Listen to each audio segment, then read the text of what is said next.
Bag गोगुत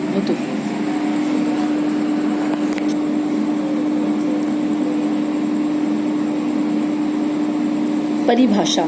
काव्य गुण। काव्य में चमत्कार, प्रवाह, ओज और प्रभाव उत्पन्न करने वाले तत्व काव्य गुण कहलाते हैं। काव्य शास्त्र के आचार्यों ने काव्य पुरुष के शरीर को शब्दार्थ में कहकर गुणों को सौंदर्यादिवत कहा है। जिस प्रकार इन चारित्रिक गुणों के कारण मनुष्य की शोभा बढ़ती है, उसी प्रकार काव्य में भी गुणों का संचार होने से उसके आत्म तत्व रस में दिव्य चमक आ जाती है। गुणों का स्वरूप। गुण काव्य के उत्कर्ष का साधन है, इस विषय में सबकी सहमति है। लेकिन वामन आदि आचार्यों ने गुणों को काव्य शोभाया कर्तारो धर्मा गुणा कहा और इन्हें शब्दार्थ का धर्म माना। इसके विपरीत उत्तर ध्वनि काल के आचार्य उन्हें प्राण रूप से रस के धर्म मानते हैं, शरीर रूप शब्दार्थ के नहीं। वे काव्य का उत्कर्ष करते हैं। काव्य के गुण के स्वरूप के संबंध में डॉक्टर नगेंद्र का विचार है कि मूलतः रस के साथ संबंध होते हुए भी गुण शब्दार्थ से भिन्न नहीं है। उन्हें रस के धर्म तो मानना ही चाहिए, परंतु साथ ही शब्दार्थ के धर्म मानने में भी आपत्ति नहीं करनी चाहिए। इसमें संदेह नहीं कि वे मूलतः काव्य की आत्मा के अंतरंग व्यक्तित्व के धर्म हैं, परंतु बाह्य व्यक्तित्व से उनका संबंध न हो यह नहीं माना जा सकता।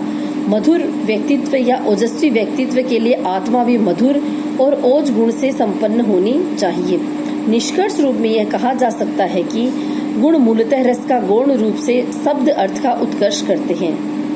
इनकी सत्ता स्वतंत्र है और इनसे काव्य के सौंदर्य में चमत्कार उत्पन्न होता है। गुणों की संख्या। भरत, दंडी, वामन आदि ने गुणों की संख्या 10 मानी है। अग्नि पुराणकार ने 19, भोज ने 24, मम्मट ने 3 मानी है, जिसमें सभी गुणों का समावेश हो जाता है। ये 3 गुण निम्न हैं। माधुर्य गुण। माधुर्य का अर्थ है मधुरता, अतः हृदय को जो रचना मधुरता से भर दे वह माधुर्य गुणमयी होती है। माधुर्य गुण चित्त को द्रवीभूत करता है, आर्द्र बनाता है। इसका संबंध चित्त द्रवित करने की वृत्ति से है, अतः यह पाठक, श्रोता, लेखक, प्रेक्षक तीनों के हृदयों को आनंद से द्रवीभूत कर देता है। भरत के अनुसार माधुर्य का अर्थ है श्रुति मधुरता। वामन के अनुसार पदों की पृथकता अर्थात समास रहित होना। रस।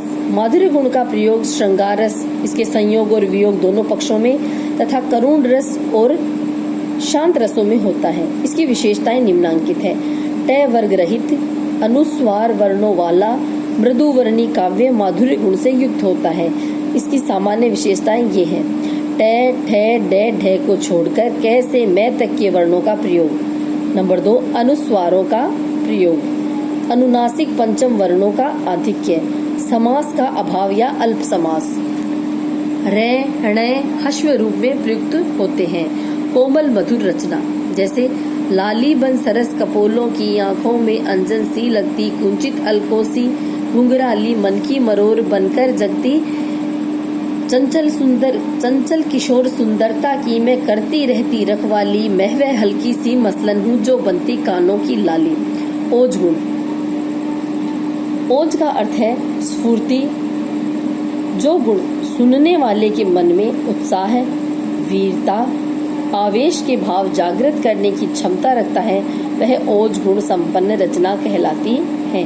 दंडी ने कहा है ओज गुण के संबंध में कि समास युक्त पदों की बहुलता से उत्पन्न होता है। ध्वनिवादी आचार्यों ने कहा है चित्त का दीप्तिकारक गुण ही ओज गुण है। अब हम यह बताएंगे कि यह किन किन रसों में प्रयुक्त होता है, जैसे वीर रस, विभत्स रस, रौद्र रस आदि में इसका आधिक्य होता है। वीर से अधिक है विभत्स में और विभत्स से अधिक है रौद्र में होता है। विशेषताएं। द्वित्व वर्णों और संयुक्त वर्णों की इसमें अधिकता होती है। कठोर वर्णों का अधिक इसमें प्रयोग किया जाता है। 3, क वर्ग आदि के प्रथम और तृतीय वर्णों का द्वितीय और चतुर्थ वर्णों के साथ योग, अर्थात क, च आदि का ख, छ आदि से योग होता है, जैसे रिच। ट वर्ग के अक्षरों का इसमें प्राधान्य होता है। माधुर्य गुण में जो वर्ण वर्जित होते हैं, ओज गुण में उन्हीं वर्णों की अधिकता होती है। लंबे लंबे समासों का इसमें प्रयोग किया जाता है। वीर, भयानक, विभत्स, रौद्र रसों की इसमें व्यंजना होती है। चित्त को उद्दीप्त करने वाली इसकी शैली होती है। प्रौढ़ भावों की इसमें अभिव्यक्ति होती है। साथ ही इसमें ध्वन्यात्मकता का भी प्राधान्य होता है। इस पर आधारित रीति गौड़ी रीति है, अर्थात जिस रचना में ओज गुण होगा उस रचना में गौड़ी रीति होगी। हिमाद्रि तुंग श्रृंग से प्रबुद्ध शुद्ध भारती, स्वयं प्रभा समुज्ज्वला स्वतंत्रता पुकारती, अमर्त्य वीर पुत्र हो दृढ़ प्रतिज्ञ सोच लो, प्रशस्त पुण्य पंथ है बढ़े चलो बढ़े चलो। जयशंकर प्रसाद की नाटक चंद्रगुप्त में ये एक देशभक्तिपूर्ण गीत है जो देशभक्तियों के मन में देशभक्ति की भावना जगाता है, उनको ओज गुण से उद्दीप्त करता है। प्रसाद गुण। प्रसाद का शाब्दिक अर्थ होता है प्रसन्नता, खिल जाना या विकसित हो जाना। अतः वर्णों, समासों और प्रयोगों की कठिनाई को दूर से ही नमस्कार करती हुई जो रचना सरल, सुबोध, सहज रीति से अभिव्यक्त होकर पाठक या श्रोता के मन में सुनते ही या पढ़ते ही अर्थ की प्रतीति कराती है, वह प्रसाद गुणमयी रचना कहलाती है। संपूर्ण नव रसों में प्रसाद गुण की ही गति होने के कारण रसराज श्रृंगार की भांति प्रसाद गुण भी गुणों का राजा कहलाता है। अर्थात जिस प्रकार श्रृंगार रस को रसों का राजा कहते हैं, उसी प्रकार गुणों का राजा कौन है? प्रसाद गुण। उदाहरण भरत ने इसके संबंध में कहा है, जिसमें स्वच्छता, सरलता, सहजता, ग्राह्यता हो, अर्थात सुनते ही अर्थ समझ में आ जाए, वह रचना प्रसाद गुण समन्वित रचना कहलाती है। आचार्यों के अनुसार जिस प्रकार सूखी लकड़ी में एक छोटी सी चिंगारी गिरते ही तुरंत आग लग जाती है और सूती कपड़े में जिस प्रकार जल की बूंद तुरंत फैल जाती है, उसी प्रकार रचना को पढ़ते ही शीघ्रता से अर्थ समझ में आ जाता है, वह रचना प्रसाद गुण समन्वित कहलाती है।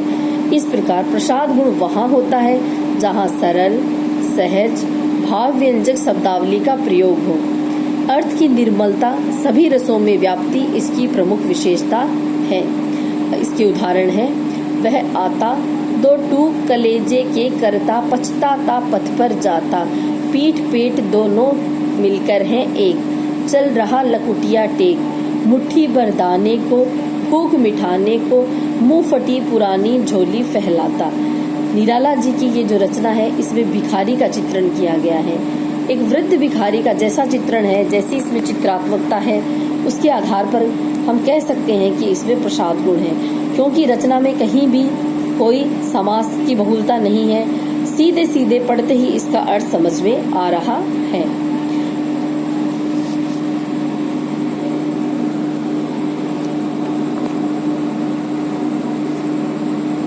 इसी प्रकार अगर हम देखें तो जो माधुर्य गुण है, उसका भी एक अन्य उदाहरण है।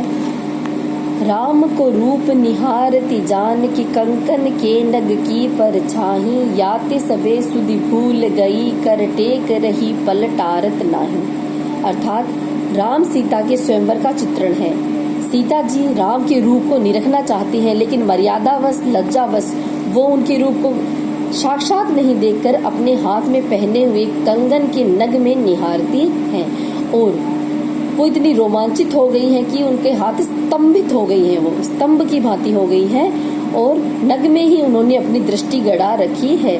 वरमाला को डालने के बजाय वो उनके रूप को ही निहार रही है। यह रचना बहुत ही मधुर है, इसलिए इसमें माधुर्य गुण है।